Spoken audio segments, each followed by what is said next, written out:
talk about our next topic, and that's efficiency.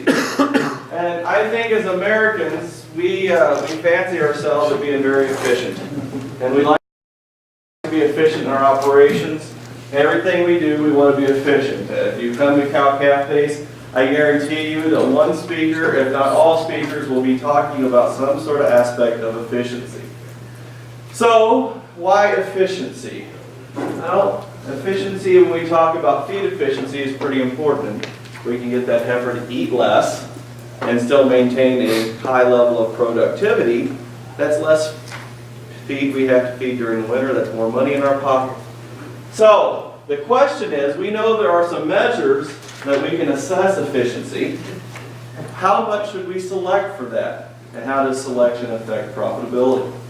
And I think when we think about efficiency, we have to remember that we can try to become as efficient as possible, but in a situation like the university, we have all these managers trying to make us more efficient, but when we get to people actually doing the work, it's not very many.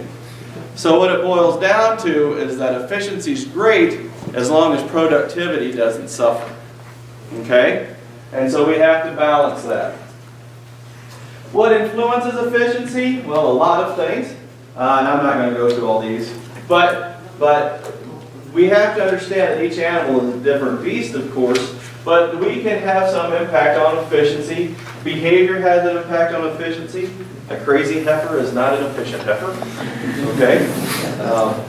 Management, we can impact it. Breed, we know that certain breeds are more efficient. We look globally, we know that our beard cattle aren't quite as efficient as our Boston Taurus cattle and so forth. Body composition, where they're at in growth. Stress and health, a sick animal is not as efficient as a healthy animal. Metabolism and so forth. So why has the efficiency debate become so prevalent here lately? And who here has heard this reading Beef Magazine or Drovers talking about cow efficiency and feed efficiency and so forth? Am I the only one that's seen those articles? No. So it's become very important because if we look at how much we're spending to feed a cow. If we just look at the cow by herself, 60 to 65% of the feed that you put in front of her is just for her maintenance requirements. So that's not going towards lactation, that's not going towards gestation, that's just going towards keeping her alive. Okay? So the idea of feed efficiency is, well, instead of using 65%, maybe I can drop that down to 58%. And so it doesn't take her as much food to stay alive. And ideally it doesn't take, but that's not limiting her performance.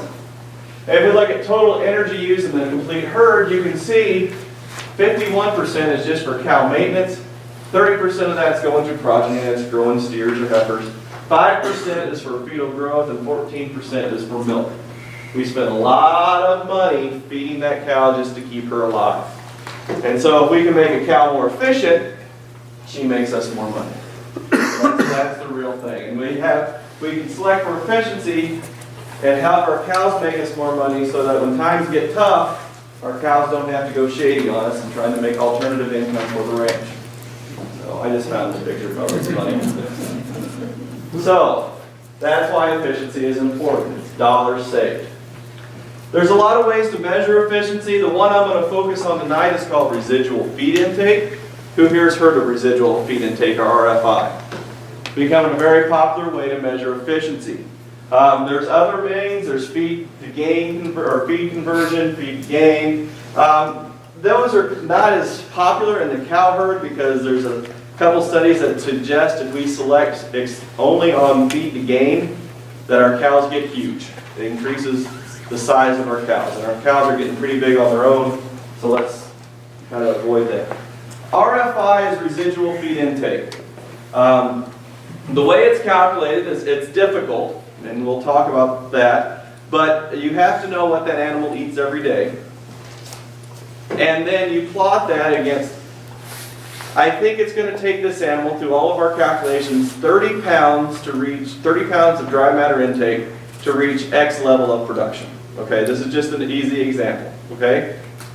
Now, if she is able to reach that level of production while only eating 25 pounds, That's a negative RFI. That means she's efficient. But if it takes her 32 pounds to reach that level of production, that means she's positive RFI if she's inefficient. Does that make sense? So we have our target, and then is she above that or below that? Anybody here play golf? Nobody plays golf? I play golf. Sort of. I'm terrible. Absolutely horrible. And I got ran over by a golf cart a few years ago. That's a whole other story. But I say golf because RFI can get confusing. RFI is like golf. You want a negative score. Okay? And I say that because I was talking to a friend that runs the bull test out at Wyoming, that they started doing RFI, and they were drinking beer after one of their sales, and some guy was bragging about he just bought the best RFI bull. So they got to talking, and all of a sudden he goes, yeah, I bought the bull that had the most positive RFI. That's the best, right? So he was totally confused. Okay? So if you see RFI, think golf. Good thing about, well, the bad thing about RFI is it's hard to measure. You have to have specialized equipment like a GrowSafe system or an Instatek system where I can measure feed intake of that animal daily. Does anybody have one of those? We don't even have one of those at the university, okay? So, but the good thing is there's a lot of people that are starting to put these GrowSafe systems in to look at RFI in sires. Has anybody seen an RFI bull test this year?